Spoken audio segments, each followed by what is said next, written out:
My older brother, he always got Word Up magazines when I was growing up, and I loved their hairstyles. Bobby Brown, he had the Gumby cut. Kid and Play with the high top fade. Tupac in the movie Juice was a flat top, but like 2 different levels. Wesley Snipes got like 3 different levels. Big Daddy Kane got tracks. Boys to Men was nice and clean. Those were the characters. I only started wanting to give fresh cuts, you know, but over the years, it's been able to provide a pathway for young people to benefit their lives. Everything I learned off YouTube.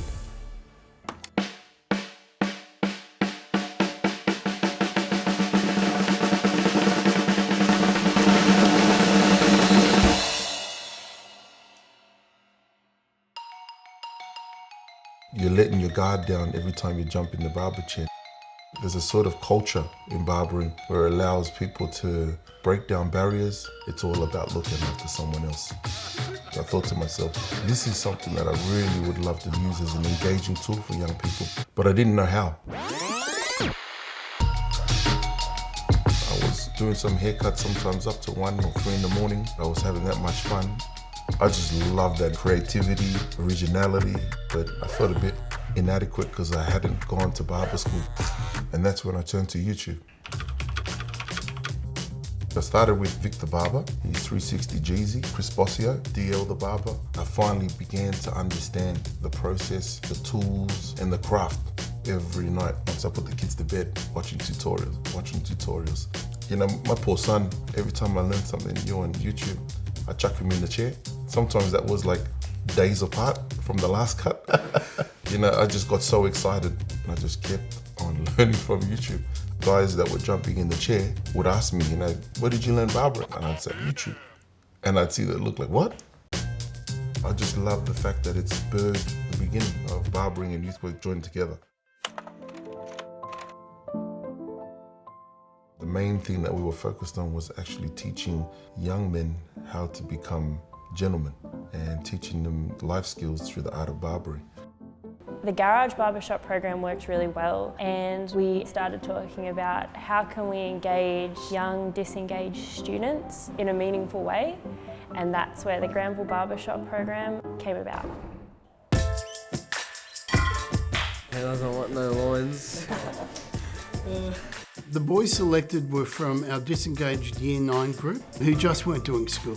They weren't engaged in their classroom learning. Some of them were truant in classes. Some were involved in physical altercations. When they first bring the barbering into our school, it was only like the bad boys. Like we used to make trouble. They put us in the program. I was skipping class a lot and skipping school sometimes, and I wasn't really behaving. What we've seen as a privilege was to bring this program in to re-present education to these boys and help them see education in a whole different way. You know, the barbershop boys, you know, this is a place where we learn to have dialogue, man. Raise the issue, man, and we'll talk. This is what the space is here for. Growing up, I struggled at school and I turned to drinking at a very early age. I started making poor decisions, got myself caught up in some criminal activity, just kept struggling in that same cycle, no real breakthrough. Hello, beauty. Go to class and I'll see you. This is an opportunity for me to be something for these young people that I wish I had. You're looking after your tools, man. You're looking after your customers. He didn't grow up easy. Like, everything was hard for him, like us. We know what he's gone through, so he's trying to prove he doesn't want us to go through what he's gone through. He tells his personal stuff to me, and then we tell our personal stuff. We can trust each other from there. We get like a bonding. It feels like he's like my brother. He gets us. In Sydney's West, you know, it's always had a bit of a stigma, being a lower socio-economic area. Sometimes the boys can take on the negative stereotypes that can be projected. It's really exciting to be part of a program that is looking at the positives. They're succeeding, and it's been a tremendous impact on our school. He's a mean barber, bro. It helped me because now I'm staying in class way more. I didn't used to come to the school the whole day, so now I'm going to class because when you cut in here, it's like a mad feeling. To be honest, I never thought like I'd never learn. I thought I'd never learn. Look at box cut, comb over. That's what we've got to set the standards from jump. They're learning how to barber, but they're also learning how to be responsible for their actions and have pride in what they're doing. It makes them feel worthwhile because they are worthwhile. There we go. That's the way I am. Sometimes you might be the only positive influence in some of these kids' lives, so you have to keep turning up, and I don't want to take that for granted.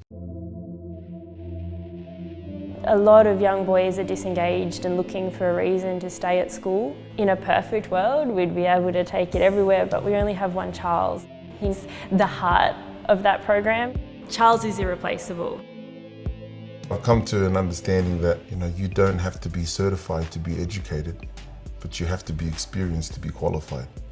It's important to pass on to young people the possibilities of education through, platforms like YouTube, because I find it's more empowering for young people.